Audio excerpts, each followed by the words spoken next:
Lideramos el camino de la opinión pública y buscamos que la cultura del debate alcance consensos y soluciones a los problemas de nuestro país.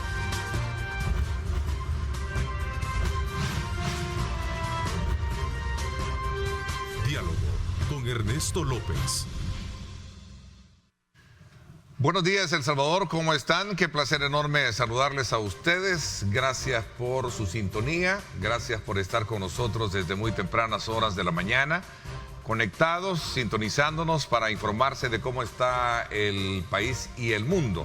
Quiero darle la más cordial bienvenida a la diputada del partido Vamos, a la licenciada Claudia Ortiz, que está con nosotros vía Zoom y que todavía está cumpliendo su periodo maternal. Hola, ¿qué tal? Buenos días, Claudia, bienvenida. Gracias por acompañarnos. Buenos días, Ernesto. Qué gusto saludar a tu audiencia también en este día. Gracias por la invitación a este espacio y pues aprovechando también que has mencionado que estoy en mi licencia de maternidad, quiero enviar un saludo a todas las madres, ya sea que están embarazadas o que están en sus primeros días de los nacimientos, los primeros meses de nacimiento de sus hijos, porque estamos en la Semana Nacional de la Lactancia Materna y pues también me he dado a la tarea, ya que soy una promotora de la lactancia materna, a hacer campañas desde mis redes sociales y a promoverla, ¿verdad? Creo que es una de las acciones más importantes a nivel físico, social, que las mujeres desarrollamos, ¿verdad? Como madres. Claro. Y es importante que la sociedad, que las leyes, que las empresas y que todo el conjunto de fuerzas vivas del país apoyemos esta importante labor. Bueno, nuevamente felicidades. Gracias, Ernesto. ¿Podría creer que has estado ausente de los temas más álgidos y difíciles tratados en la Asamblea Legislativa o siempre muy activa a través de tu participación, aunque sea en línea? Sí, de hecho, obviamente yo no he estado presente físicamente en la Asamblea Legislativa. He de decir también que ya conocen muchas personas el hecho que mi suplente sufrió un quebranto de salud delicado al inicio de la legislatura, lo cual no le ha permitido realmente poder asumir el rol de suplir mi ausencia física, y nos encontramos con esa dificultad. Esta persona sigue con una situación de salud delicada, ¿verdad? Por lo cual no se ve en la posibilidad de asistir a la asamblea, pero desde el equipo de trabajo de la fracción legislativa de Vamos y su servidora hemos estado muy pendientes al día a día de las comisiones, del pleno legislativo donde se están aprobando diferentes leyes también, y asimismo hemos incluso presentado propuestas, porque aunque me mantengo, digamos, ausente físicamente, pero el acontecer de la asamblea lo estamos siguiendo continuamente y hemos presentado ya 2 propuestas, una propuesta de ley que la presentamos el mes pasado de reformas a la ley de acceso a la información pública, y también pues la semana pasada hicimos llegar a la Comisión Política una propuesta de metodología para la elección de los magistrados suplentes de la Corte Suprema de Justicia, misma que ayer fue ingresada a la comisión y pues estamos a la espera de que se analice. El presidente de la comisión pues no le dio lectura, tuvo a bien más bien enviar, ¿verdad?, cada uno de los miembros por correo electrónico, pero realmente consideramos que es una propuesta que puede ayudar a no repetir los vicios del pasado. Es una propuesta de evaluación, de instrumento de evaluación con el cual se va a poder hacer una medición de si los candidatos a magistrados suplentes que se van a evaluar en estos momentos. Ayer se dio a conocer que va a ser necesario nombrar 11 magistrados suplentes por diferentes situaciones. Entonces creemos que es sumamente importante, se van a nombrar 11, 15 magistrados suplentes, tener un instrumento para evaluarlos. No solo se pueden elegir, ¿verdad? Hay que decir públicamente a la población cuáles fueron las razones por las cuales los magistrados que se eligen son los idóneos para el cargo al que se están postulando. ¿Qué cosas son las que a tu criterio pueden ser bien evaluadas y otras que a lo mejor, como lo estás mencionando, deberían de representar el gran desafío para que esta Asamblea Legislativa, más allá de lo que recién dijiste tengo acá una cita textual de una publicación de una entrevista que diste a un medio, donde decía que lo único que debemos aceptar es que la transparencia crezca y no al contrario, solo para citar un ejemplo de las muchas cosas que obviamente se generan en el contexto del trabajo legislativo. Sí, bueno, ¿qué cosas podemos resaltar como positivas? Sin duda, creo que la política de austeridad que la Asamblea Legislativa implementó desde el protocolo de entendimiento, ¿verdad? Que se han quitado bonos, se han reducido al mínimo temas como los viajes, ¿verdad? También creo que nosotros como fracción entramos con un espíritu de cumplir, ¿verdad? Y de ser austeros también, por lo tanto hemos estado totalmente de acuerdo con eso, de que no hayan seguros, por ejemplo, para los diputados, cosas que ya venían desde antes y que otras se han implementado y se han mantenido. Creo que eso es positivo. También veo cierta disciplina, ¿verdad? Creo que la gente lo está viendo en asistir puntualmente a las plenarias, a las comisiones también. Se ve ese trabajo que en el día a día se quiere dar una buena impresión a la población salvadoreña de que la Asamblea Legislativa es un órgano de Estado donde se llega a trabajar fuertemente. Hay algunos temas relacionados a la calidad del debate legislativo y relacionados también a cómo se ha dado el proceso de formar leyes en la Asamblea. Y es que estamos viendo en varias ocasiones leyes que tienen muy poca discusión, muy poco debate. Se entiende que hay una fracción mayoritaria que es afín al Ejecutivo, ¿verdad? Y que la mayoría de proyectos de ley que entran a la Asamblea Legislativa entran como iniciativa de algún ministro o del presidente de la República a través de sus ministros. Por lo tanto, vemos muy poca producción de los diputados y diputadas. Como ya te mencioné, en mi caso, aún estando en periodo de maternidad, aún no estando físicamente, hemos sido capaces de presentar proyectos de ley, ¿verdad?, a la Asamblea Legislativa, y no de 2 artículos. Presentamos un proyecto de reformas a la Ley de Acceso a la Información Pública que buscaban hacer más amplio y garantizar mejor el derecho de acceso a la información pública, que haya más transparencia, etcétera, de 20 artículos, ¿verdad? Incluso hicimos una serie de consultas con sociedad civil para enriquecer la propuesta inicial, y también presentamos, como te dije la semana pasada, una propuesta bastante seria, ¿verdad? Bastante bien elaborada de instrumento de evaluación. También una cosa que creo que muchas personas ven con preocupación es el alto endeudamiento que estamos teniendo a través de la Asamblea Legislativa, por un lado, y por otro lado, aquí hablamos de transparencia, la poca transparencia que se está viendo desde el Ejecutivo. Estamos aprobando préstamos, estamos aprobando financiamiento en altas cantidades. Llevamos ya más de $2.000 millones aprobados en préstamos en los últimos 100 días de la legislatura, y seguimos, ¿verdad?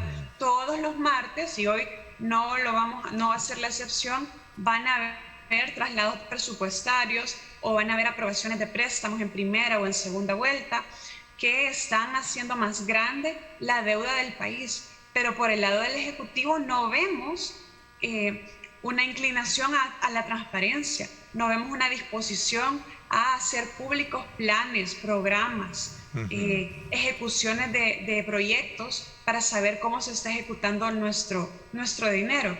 A ver, tu propuesta a la Ley de Acceso a la Información Pública va en contra o en consecuencia, bueno, obviamente que no, pero me refiero, el gobierno ha hecho ciertas, por lo menos se dejaron también planteadas algunos aspectos relacionados con ciertas reformas a la ley. ¿Qué es la parte medular de lo que lleva tu propuesta, digamos? Nuestra propuesta, sí. ¿Cómo no? Bueno, en primer lugar, Ernesto, creo que algo importante es cómo se hizo esa propuesta de ley.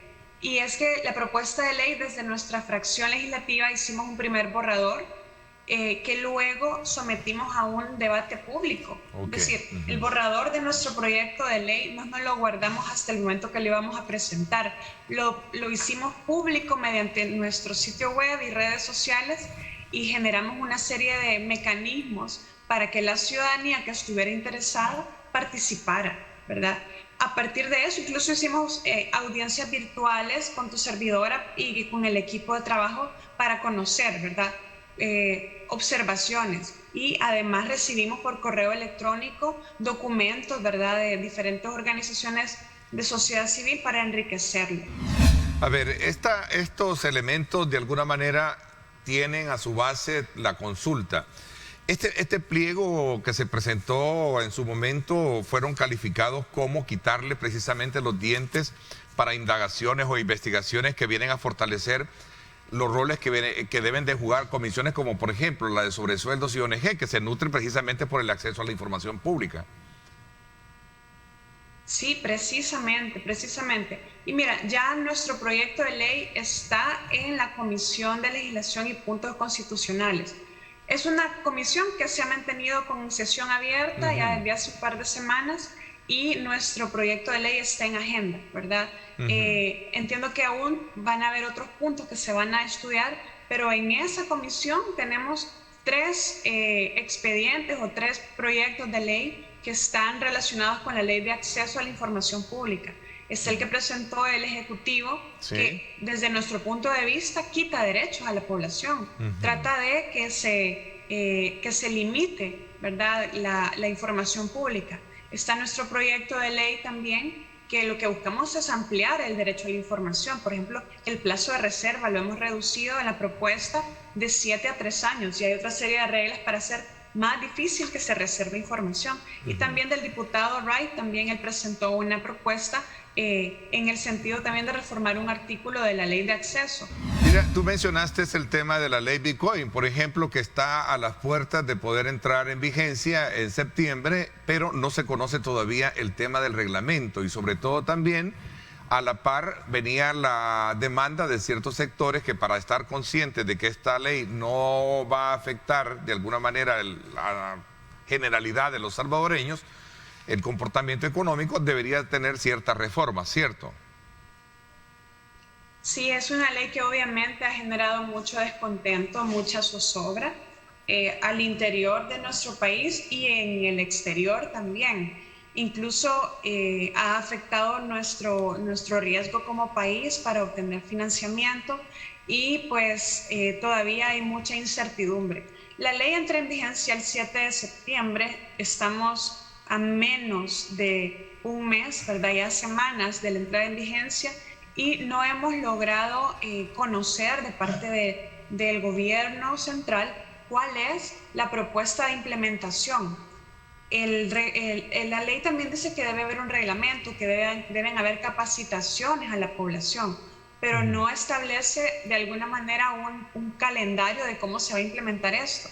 Desde mi punto de vista, lo lógico sería que, claro, exista un reglamento al momento de entrar en vigencia la ley y conozcamos una propuesta de reglamento. Evidentemente no puede entrar en vigencia el reglamento antes que la ley, pero sería bueno conocer cuáles son las disposiciones que van a complementar esto, aunque entren en vigencia después, ¿verdad? Si nosotros quisiéramos hacer algo para la inclusión financiera, que es algo muy necesario, creemos que hay otros mecanismos que pueden poner bases más sólidas para que mayor número de personas tenga acceso, ¿verdad?, a esto. ¿Por qué no esos $30 que se van a dar para usarlos en la aplicación Chivo no se ocupan para otro tipo de cosas, ¿verdad? Para que la gente pueda abrir una cuenta en el banco, para que la gente tenga acceso a una tarjeta, ¿verdad?, o otro tipo de servicios financieros a los cuales la población está más digamos, acostumbrado. Ok, vamos a estar a la expectativa de conocer realmente si se van a hacer o no se van a llevar a cabo estas reformas que podrían tener este proyecto, o de alguna manera se entra en vigencia tal y como está y en el camino se ven qué se puede hacer. Claudia, ¿cuál es el estudio que han hecho ustedes con relación a esta primera presentación o a esta presentación de las propuestas de reformas a la Constitución que ha hecho este equipo especial ad hoc que encabeza la Vicepresidencia de la República, y en la que ha despertado una serie de inquietudes en sectores que ven desde luego la necesidad de poder de alguna manera debatir mucho más a profundidad o esclarecer algunos puntos que esta presenta. ¿Cuál es la evaluación que tienen ustedes con relación a este tema? Es un tema muy delicado, el tema de introducir una cantidad tan grande de reformas a la Constitución. Para nosotros, justamente somos un partido que tiene como uno de sus principios más importantes la defensa de la Constitución de la República y sus principios fundantes. Para nosotros resulta, digamos, un poco preocupante el hecho de que pueda darse una aprobación de estas reformas teniendo la fuerza que tiene el partido oficial, ¿verdad?, en la Asamblea Legislativa, igual que como se han aprobado otras leyes, como ya mencionamos la ley Bitcoin o la ley que generaba inmunidad a las irregularidades que se dieron durante el inicio de la emergencia sanitaria, y otras leyes que también se han aprobado, se han reformado de una manera bastante rápida. Nos preocupa que al tener la fuerza que se tiene en la Asamblea Legislativa, simplemente lo pueden hacer, pueden cambiar todas estas artículos de la Constitución para esperar la siguiente legislatura para su ratificación, sin mayor análisis, sin mayor debate público. Ahora estamos viendo que el vicepresidente está compartiendo, digamos, el proyecto con diferentes sectores y que también se hizo una consulta abierta, o al menos eso es lo que se indica en el sitio web, ¿verdad? Una consulta abierta para elaborar todo este articulado. Pero no es suficiente.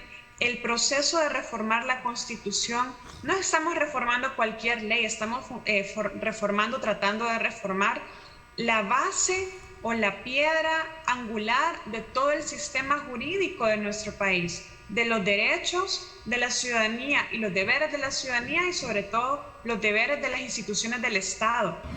Realmente es necesario un amplio consenso y diálogo en el país para eso. Nos preocupa, por ejemplo, temas como, y eso es parte, digamos, de los principios que defiende el partido Vamos, en el tema de el derecho a la vida también, o el tema de la familia o del matrimonio legalmente reconocido. Para nosotros levanta ciertas preocupaciones porque el sector al que representamos está más bien por la defensa de la vida desde la concepción, ¿verdad? Y también por un matrimonio legalmente reconocido entre un hombre y una mujer. Son algunas de las situaciones que como partido hemos analizado, ¿verdad? Que nos levanta preocupación, pero sobre todo es el hecho de que la democracia que tenemos que mantener en nuestro país no va a pasar por darle más poder al poder, sino más bien limitar poder a quienes ya lo tienen y darle más derechos a la ciudadanía. O sea, ¿a qué quiero llegar con esto? ¿Tú ves bien el hecho de la creación, de separar esas funciones, la administrativa con la jurisdiccional, que debería de existir un tribunal paralelo? Mira, es una propuesta que desde hace mucho tiempo se ha ventilado en el debate público. No de una manera tal vez tan intensa, ¿verdad? Pero se ha ventilado. Creo que es algo que debe analizarse con más detalle, Ernesto. Lo que sí puedo decir es que la evidencia ha demostrado que el Tribunal Supremo Electoral, con todos sus vicios y sus defectos, que los ha tenido, ¿verdad? Ha sido una de las experiencias a nivel de América Latina más estable en tema de elecciones. Hasta el momento ha funcionado de una manera bastante aceptable la administración de justicia electoral, ¿verdad? Y sobre todo porque los partidos políticos han tenido un rol de vigilancia dentro del sistema.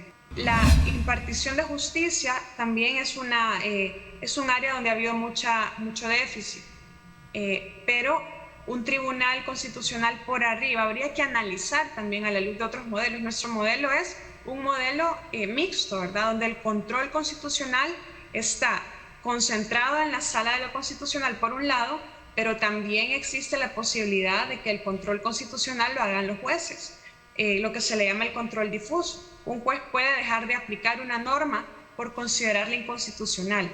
Entonces habría que ver cómo en nuestro sistema eso podría dar mayor apertura a la justicia o acceso a la justicia o podría limitarlo, ¿verdad? necesitamos los pros y los contras analizarlos muy bien. Quiero agradecerte, Claudia, que nos hayas acompañado esta mañana y nos hayas permitido conocer desde la perspectiva del partido y de tu persona la postura con relación a estos temas que han estado ocupando la agenda del país. Así es que vamos a estar muy a la expectativa de tu regreso. ¿Cuándo te incorporas, Claudia, perdón?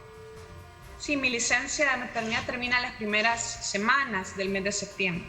Ah, ok, ya pronto estarás por ahí con nosotros. Ya muy pronto, ya estamos cerca, cómo no. En la asamblea.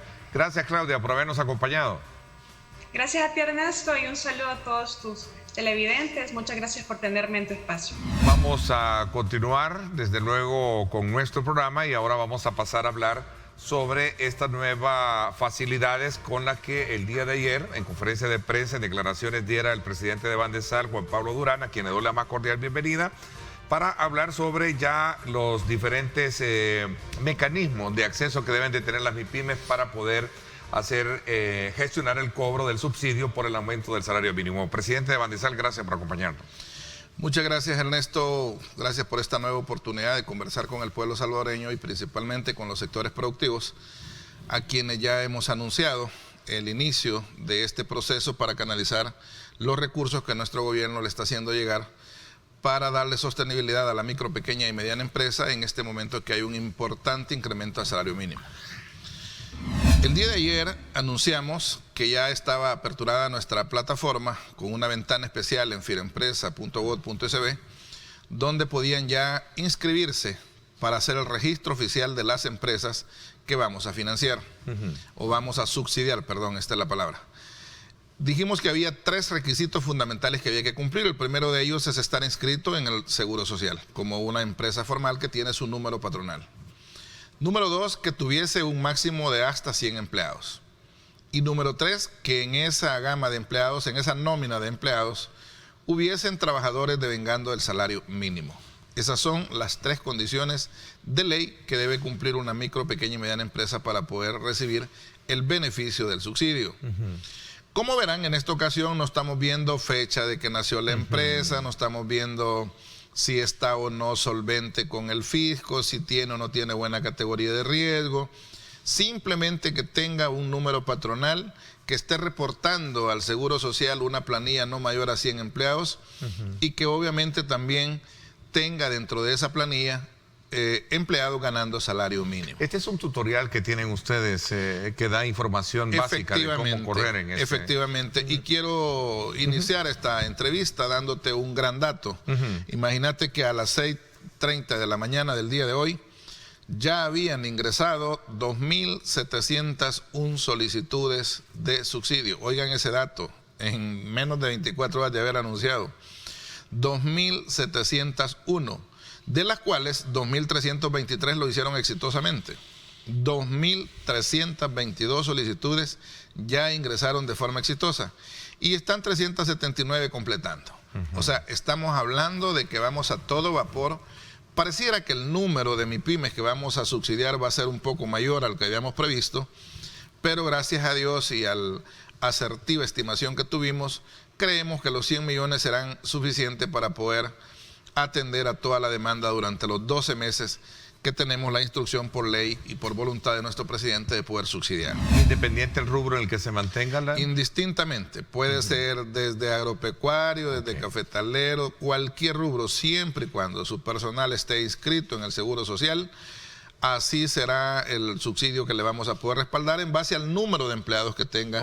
Con el nivel de salario mínimo. De salario mínimo. Debidamente constatado con planillas del Seguro Social. Correcto. Aclaro esto para que no me cree que es un subsidio para todo el personal. Vamos a subsidiar solo al que gana salario mínimo.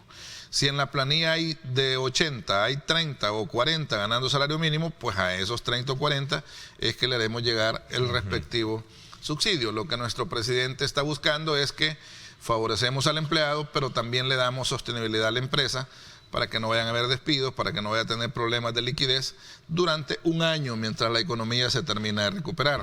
Y fíjate que la información que estamos pidiendo es muy sencilla. Solo son 5 ítems que van a llenar básicamente. El primero de ellos donde van las generalidades del patrono ¿Y qué va ahí? El nombre de la empresa, el tipo de persona, si es natural o jurídica, el NIT, el número patronal, el correo electrónico, el número de teléfono, el municipio y departamento donde funciona esa empresa. En el segundo ítem van a poner una copia de la escritura de constitución de la empresa si es persona jurídica. Si es persona natural, no será necesario. Obviamente no la tiene. Copia del documento único de identidad, carnet de residente o pasaporte del representante legal.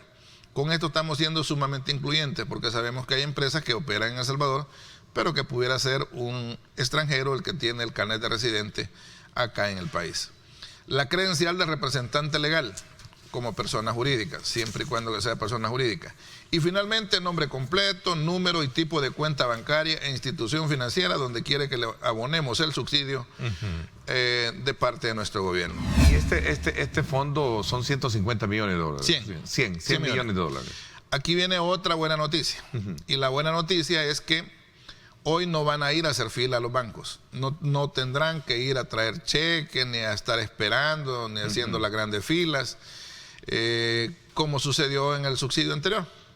Ahora nos estamos utilizando y aprovechando la cercanía con el Banco Central de Reserva y vamos a utilizar su plataforma Transfer 365 y con ella de una sola vez le vamos a enviar al número de cuenta de ahorro o corriente que nos haya indicado el empresario. O sea que mensualmente va a estar recibiendo en su cuenta de ahorro o cuenta corriente el abono que le va a hacer Bandesal como parte del subsidio. Y le vamos a notificar en ese momento tanto al empresario como al banco que se ha hecho ese respectivo abono. ¿Cómo lo vamos a calcular? También ya está parametrizado en nuestro sistema. Vamos a dar el complemento necesario para llegar al nuevo salario mínimo. El complemento. Y cuando digo eso es lo siguiente. Voy a hablar del nuevo salario mínimo. El nuevo salario mínimo es 365 para todo lo que es industria, comercio y servicios. Para maquila, textil y confección es 359.16. Para beneficio de café es 272. Para agropecuario, recolección de caña y todo eso, 243.46. Quiere decir que los incrementos netos, si ese personal estuviese con el muy salario mínimo, es que en el primer rubro de industria, comercio y servicios son 60.83 por persona, por trabajador que vamos a aumentar, que vamos a entregar mensualmente. 60.83, 59.86 en lo que es maquila, textil y confección, 45.44 en beneficios de café, 40.58 en el caso agropecuario. Déjame decirte que a cada uno de... Maquila no, casi en su mayoría, Maquila puede ganar casi el mínimo.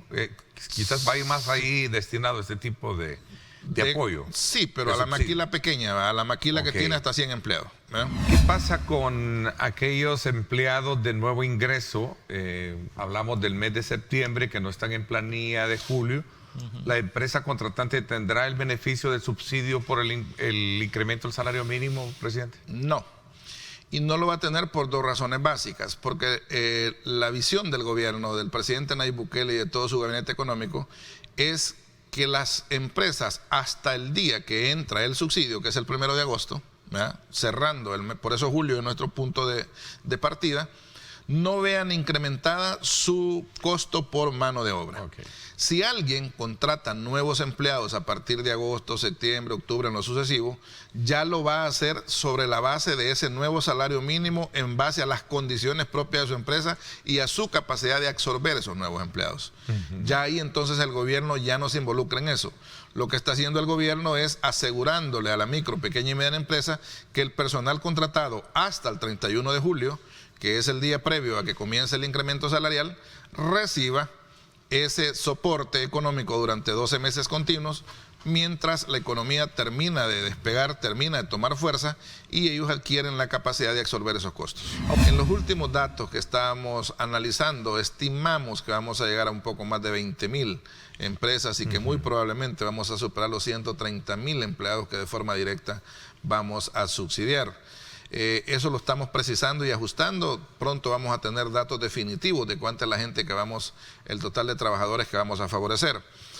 La idea es que en la primera quincena del mes subsiguiente, Bandesal esté canalizando de forma expedita, sin ningún estrés a los empresarios, el subsidio del mes anterior.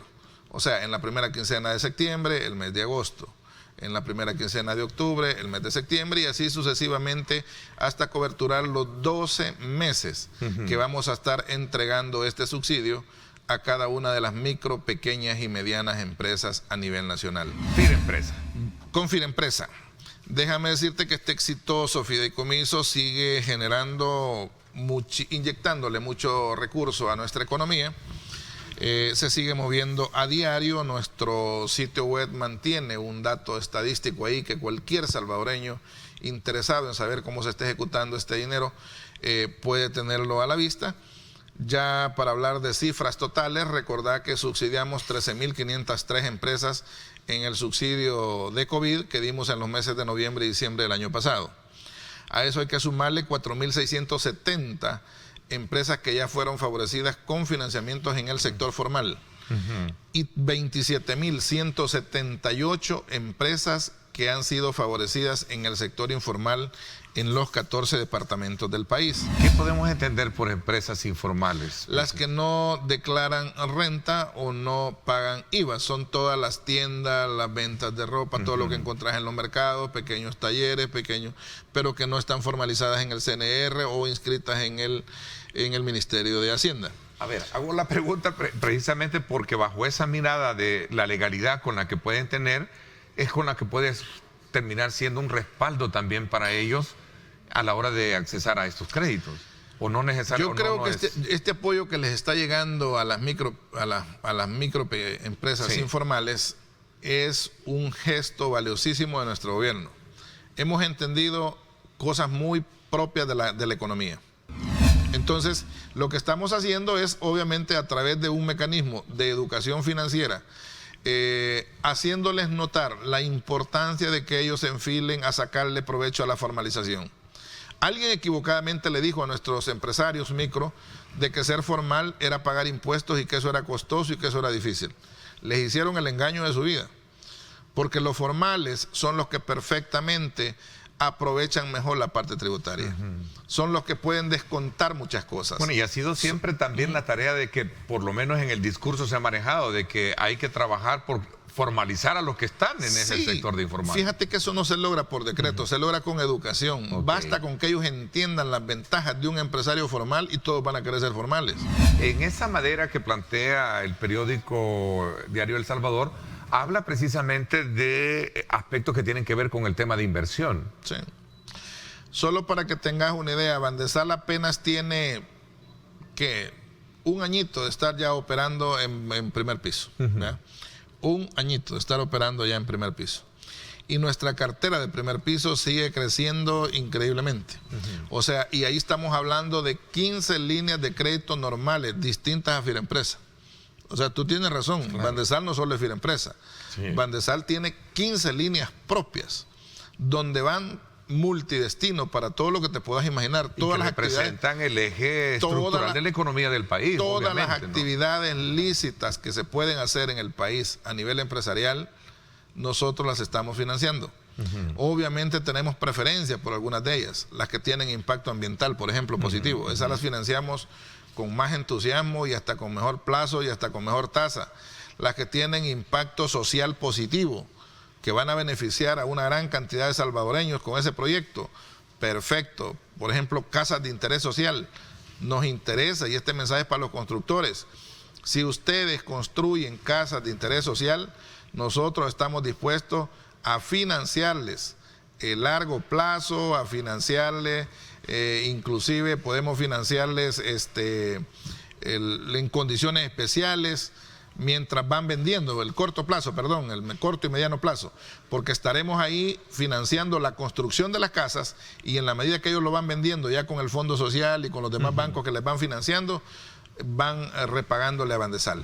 Otro tema que tiene que ver con el tema del factoraje. A ver, cuéntanos un poco sobre esto, presidente.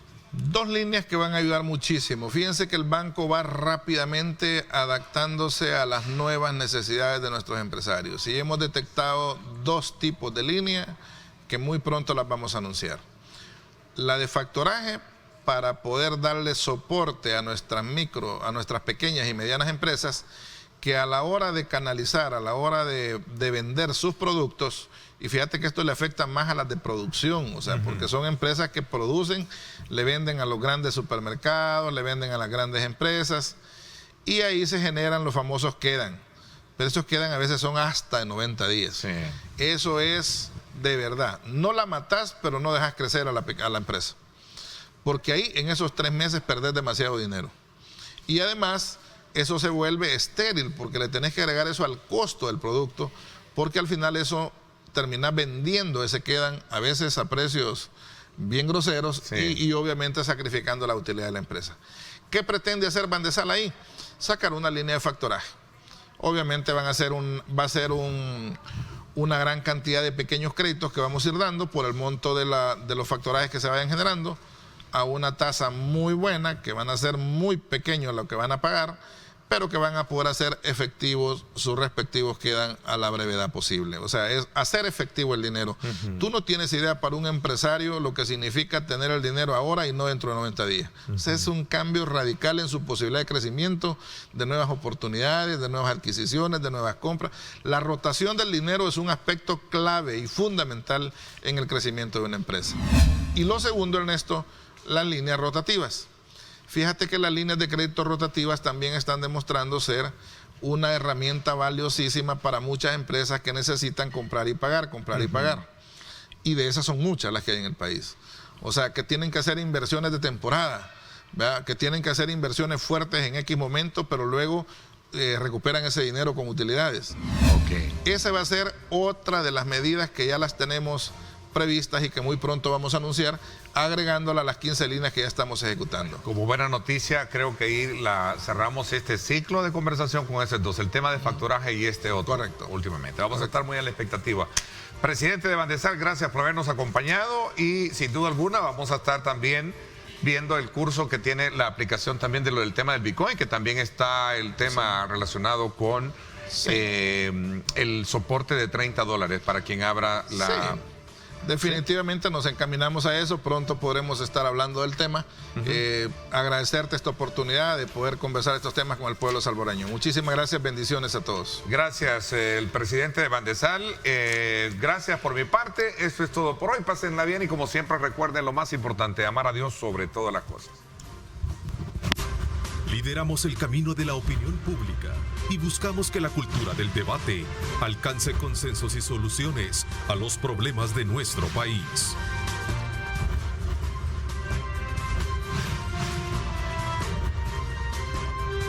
Diálogo con Ernesto López.